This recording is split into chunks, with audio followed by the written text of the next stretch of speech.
drop. Oh, I know. It's kind of nice out here. Like I said, it was like a spring day out here. It was like 50 something degrees, raining. Now we're in the 20s, 27 according to the car. And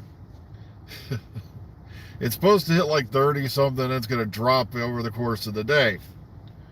Like I said, welcome to Ohio, that strange land of global warming and such. Yeah, but that's a whole nother argument. As I sit here with you now, I am staring right at a truck that's in front, and the handicap space is in front of me, and he literally has almost the entire ass end of his truck in another parking in a handicap space, another handicap space. And it's like, seriously, it's like, it's not like, there's a mountain of snow out here and you can't see where the lines are. It's like, you're kidding me, right? It's like, you've got to be joking. But as it is, that's how it goes. I showed up today, and it's like, I was here by like quarter after at the latest, and I was like, that's one of the only handicap spaces that's available other than the one I'm sitting in. And it's got the ass end of a truck in it. Now, if I was forced to, you're damn straight I winged it around. I put that sucker side by side. I put my car right up alongside that one and get out the other side if I had to. It would take some effort, but yes, I can squeeze my fat butt across the side of this car. But I wouldn't have to anyway. But yeah, I'm just joking. Okay, so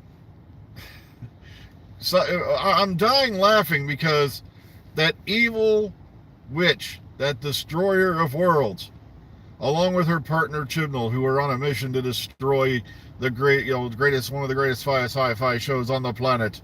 At least that's what the competition and all that will tell you.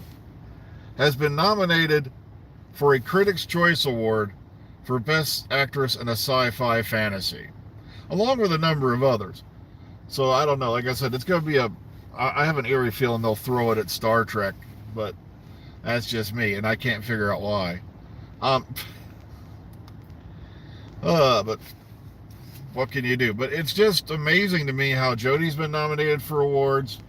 Doctor Who's been up for several awards since Chibnall took the wheel, and yet it's this terrible, evil thing that's hell-bent on destroying young people's minds, and it's filled with nothing but political rhetoric. And then, I am so tired of hearing that one too. It's like, have they not been watching the same show? There's been political messages and backgrounds and, hidden messages and things like that in Doctor Who going back to the beginning of the show. So, like I said, a lot of Star Trek's best episodes, come to think of it, were taking on political issues of the time in a sci-fi format where they could, say, look, in a safe environment, because by saying it's fantasy, you really can't get hammered for it, for daring to go against the establishment. But, like I said, it's just amazing to me how, the show's been getting such a bad rap from this minor group. And trust me, I don't have to state this because it's true. They're in the minority and they know it. Because that's all they ever say. All the fans don't like it. Most of the fans have turned their back. It's created a way called a Civil War class evil diversity storm between the fans. That's funny because I was staring at pictures of Galley 1, and I didn't see anybody there holding up protest signs. I didn't see anybody there throwing fits. I didn't see anybody walking around wearing like little clever t-shirts or nerdrotic shirts or whatever guys' shirts. I didn't see any of that. And you never see that at cons in the real world.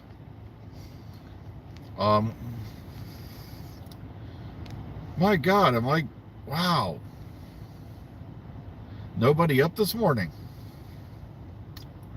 Oh, well. Is anybody there?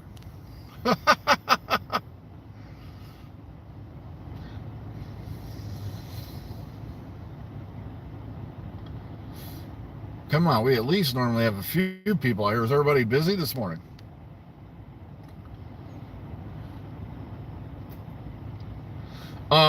Well, the only thing you hate about the new series is the writer. Chibnall didn't write every episode of the show, so that argument goes right out the window right there.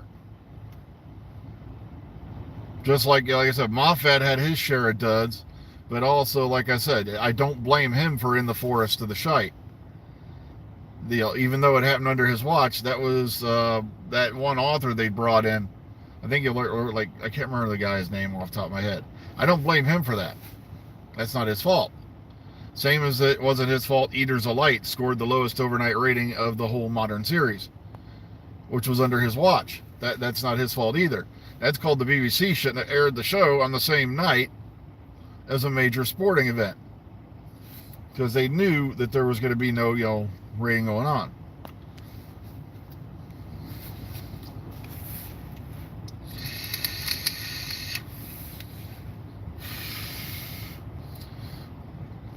So like I said, that whole argument about all the episodes are bad because of Chris Chibnall is flawed from the right off the start. Like I said, Chibnall was basically helped co-run Torchwood there for a while, and sure, there were duds, but like I said, it's like they weren't all duds. Matter of fact, I think Chibnall was pretty much in charge of the show for the second season. And there weren't very many duds in the second season of Torchwood that I can remember off the top of my head. Matter of fact, he wrote Countryside, which is one of my favorite episodes ever. Because they lead you down this one path, but at the end of the road, spoiler alert, it turns out that the only creatures that were around were human beings. Crazy people.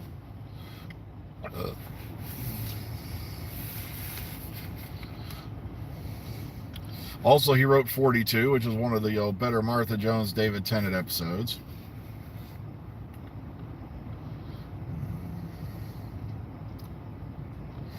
But when they sit down and say, my argument is, one of the biggest things I've seen over and over and again in the opposing camp, so to speak, is all the episodes stunk and all this, and we're this big horde of fans. Now, for right there, you're using generalization and creating an audience, because you have to make people feel like they've been oppressed somehow, that there's some hidden evil thing behind it. So therefore, we must have a movement. Sure, in most cases it's a bowel movement, but heck, that's the way it is. Well, folks, I was hoping there'd be a few more over here, but like I said, I got to get inside the building. So what do you think? Jodie's been nominated for an award again. Like I said, the show sucked so bad that the BBC asked Chibnall to do a centenary special instead of letting them leave. The show sucked so bad, they went ahead and filmed Series 13, even though they could have just passed it off for COVID. Like I said, it's up to you. Whatever your own opinion is, that's yours. But please, don't make it sound like somebody showed up, stole your dog, ate your cat, and also, sold your sister down the river or something like that because your sci-fi show, you don't like what it did. That's basically what they're trying to make it sound like it was some evil violation. Well, I got to get going. Take care of yourselves and each other. Please be kind, be careful. Enjoy the rest of your day, and hopefully we'll see you all in the future. Catch you all tomorrow.